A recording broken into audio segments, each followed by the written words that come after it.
bilang goyang, syukran bilang hindari. Alhamdulillahilladzi ja'ala qira'atil kitabah wal kitabah lil qira'ah wal qira'ah lil ma'rifah wal ma'rifah lil ibadatillahi ta'ala. Dewan Hakim yang kami hormati, hadirin sebangsa dan setanah air yang kami banggakan. Masih biasa dengan sejarah Cina, jika mereka ingin hidup dalam kondisi aman, maka mereka harus membangun tembok yang sangat besar dan sangat kokoh, sehingga dalam beberapa kali peperangan tembok tersebut tidak dapat ditembus oleh musuh. Namun selang beberapa waktu kemudian, akhirnya tembok tersebut dapat ditembus oleh musuh. Dengan cara apa? Dengan cara menyala penjaga tembok. Cina di zaman itu disibukkan dengan pembangunan temboknya yang sangat besar. Namun dia lupa membangun karakter manusianya. Padahal hadirin, pendidikan karakter sangatlah penting bagi kemajuan suatu bangsa.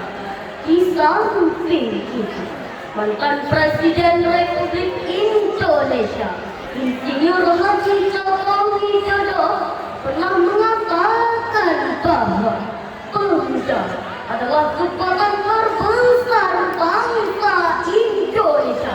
Mereka yang memiliki jiwa tangguh dan pemberani dalam mengambil resiko. Demi apa hadirin? Demi berjayanya negara kita. Namun disayangkan hadirin, fakta yang begitu dahsyat ini berbanding terbalik dengan problematika yang ada di sekitar kita. Baru-baru ini kita dikagetkan dengan viralnya sebuah berita yang dilansir oleh detiknews.com, yakni adanya grup Facebook yang bernama Fantasi Sejarah yang mengunggah dan menjual konten pornografi keluarga sejarah. Hal ini bukan hanya kriminalitas yang terjadi, akan tetapi kriminalitas yang terstruktur di ruang digital. Bagaimana rasanya mendengar berita ini hadirin? Sungguh miris. Apalagi yang menjadi korban perempuan ini adalah anak kandung sendiri. Generasi yang seharusnya dididik dengan baik malah dihancurkan bercabik-cabik. Na'udzubillahi min dzalik.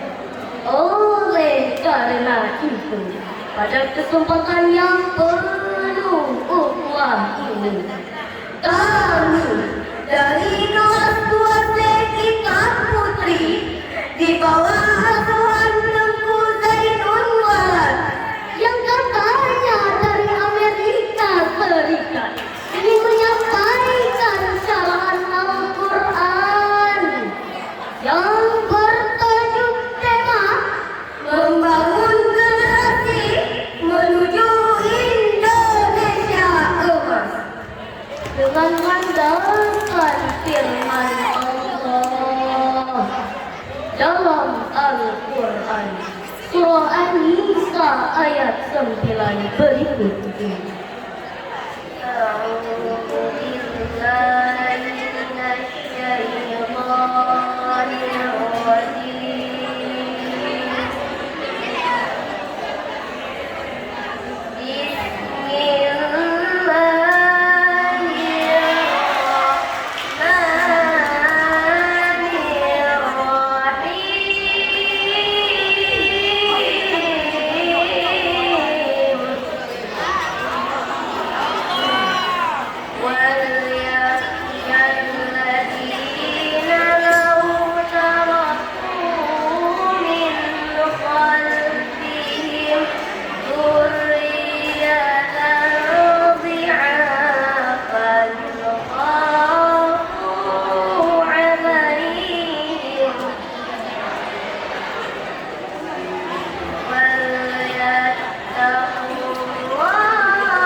dan hendaklah takut kepada Allah orang-orang yang sekiranya mereka meninggalkan keturunan yang lemah di belakang mereka, yang mereka khawatirkan terhadap kesejahteraannya.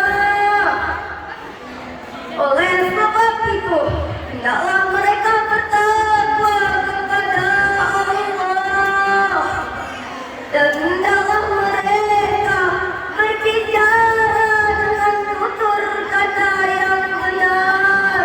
Hadirin yang berbahagia, Profesor Dr. Warta As-Suhaimi dalam tafsirnya Al-Munir jilid 2 halaman 300 mengungkapkan bahwa ayat tadi diawali dengan kata wal yakhsha yang mengandung suatu perintah agar kita merasa takut dan khawatir jikalau meninggalkan generasi keturunan yang lemah.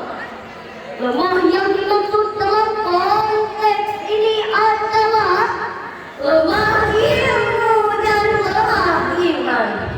Oleh karena itu, pendidikan anak telah menjadi diskusi para pemikir Islam beberapa abad silam, seperti Al-Ghazali, Al-Qadisi, Ibnu Sina dan lainnya, juga menjadi diskusi para pakar pendidikan barat seperti John Amos Comenius, yang meskipun berbeda pola pikir akan tetapi memiliki kesamaan dalam perhatian mereka terhadap anak.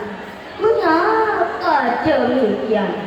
Karena persoalan tentang moralitas adalah problema yang selalu up to date, tak lekang oleh waktu, laku oleh zaman. Karena persoalan tentang perilaku adalah komponen yang tidak lepas dari generasi penerus. Mengapa demikian? Karena kajian mengenai perilaku adalah pembahasan tentang kaidah kehidupan manusia, tentang peraturan yang harus dijalani dan pedoman yang harus ditaati. Problematika kehidupan manusia seperti tidak pernah kunjung habis, karena tidak sedikit orang kehilangan pikiran logis. Di depan berwajah manis, tapi hatinya dipenuhi hasrat iblis, sehingga tidak ragu berbuat bengis. Hatinya tertawa walau matanya menangis. Berbicara mengenai akhlak pemuda sebagai popular filosofi of morality seakan seperti trending topik yang tak pernah kunjung habis di kalangan akademisi, kalangan ilmuwan, masyarakat maupun rakyat secara luas. Mengapa demikian? Karena pembahasan tentang moralitas adalah pembahasan tentang kaidah kehidupan manusia. Dewan Hakim yang kami hormati, namun jika perlu kita ucapkan syukur alhamdulillah, di awal 2025 kemarin kabar baik meliputi bangsa kita, yakni adanya seorang siswa yang berhasil meraih medali perak tingkat internasional. Masya Allah. Namun disayangkan hadirin, potensi yang begitu dahsyat ini ternyata banyak moralitas pemuda yang semakin terkikis. Pemuda yang seharusnya menjadi penerus nanti malah maunya hanya happy-happy, Tidak mau belajar setiap hari, kerjanya malah hanya nongki sana sini. yang hobinya live TikTok sampai pagi.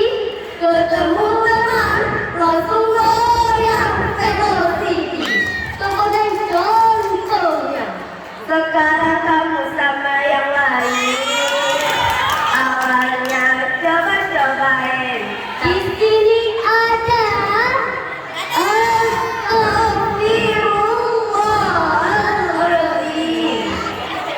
maka mari kita introspeksi dan berbenah diri. Bagaimana caranya agar kita bisa membangun generasi yang hebat dan bermartabat? Sebagai jawabannya termaktub indah dalam Al-Quran surah At-Taubah ayat 105 berikut ini. Wa qul i'malu fasayarallahu 'amalakum wa rasuluhu wal mu'minun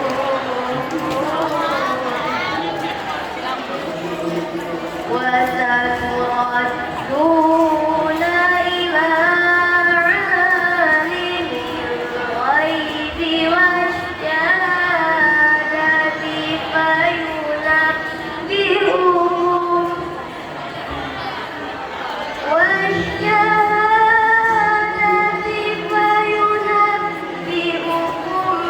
bima kuntum ta'malun.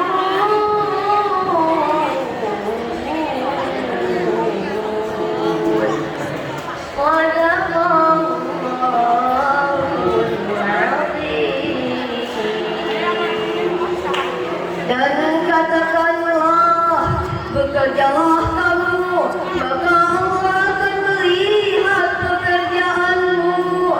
Begitu juga Rasulnya dan orang-orang mukmin. Lalu diberitakannya kepada kamu apa yang telah kamu kerjakan. Hadirin rahimakumullah, bangsa Indonesia dulu dikenal dengan bangsa yang memiliki kesantunan, identik dengan budayanya yang ketimuran. Tapi sekarang para politikus dipenuhi sandiwara dan pencitraan. Pelacuran hampir dihalalkan. Ulama yang gemar dengan keduniaan. Para pelajar yang sering tawuran, para pedagang yang senang melakukan penipuan. Bahkan lembaga hukum tidak dapat lagi diberikan kepercayaan. Karena kepentingan pribadi dan golongan yang paling dikedepankan. Tak peduli rakyat kebingungan. Tak tahu yang mana musuh dan yang mana korban. Dan tak mengerti antara kejujuran dan kebohongan. Hal ini menjadi tanggung jawab seluruh elemen bangsa, baik orang tua, masyarakat, guru, maupun rakyat secara luas, untuk selalu mendidik, bukan malah mencabik-cabik, selalu Mengalahkan bukan malah melecehkan. Selalu berperang bukan malah berperang. Semangat. sebagaimana lagu duo anggrek yang telah kami ubah liriknya. Ini sebatang dia, wahai pemuda bangkitlah segera. Cikampek, Tasikmalaya, jangan biarkan jiwa ini terlena. Jakarta ke Jayapura, waktunya kita membawakan cahaya. Madura sampai Papua, ayo capai emas untuk Indonesia. Dari sarahan kami tadi dapat kita simpulkan bahwa untuk memajukan suatu bangsa kita membutuhkan pemuda yang terus aktif dalam berkarya. Yang pertama, pemuda harapan Yang kedua, pemuda harapan bangsa. Yang ketiga, pemuda harapan kita. Pemuda adalah harapan para wanita. Akhir kata sampai di sini kami menyapa. Segala benar hanya milik Allah semata. Banyak salah kami manusia biasa. Semoga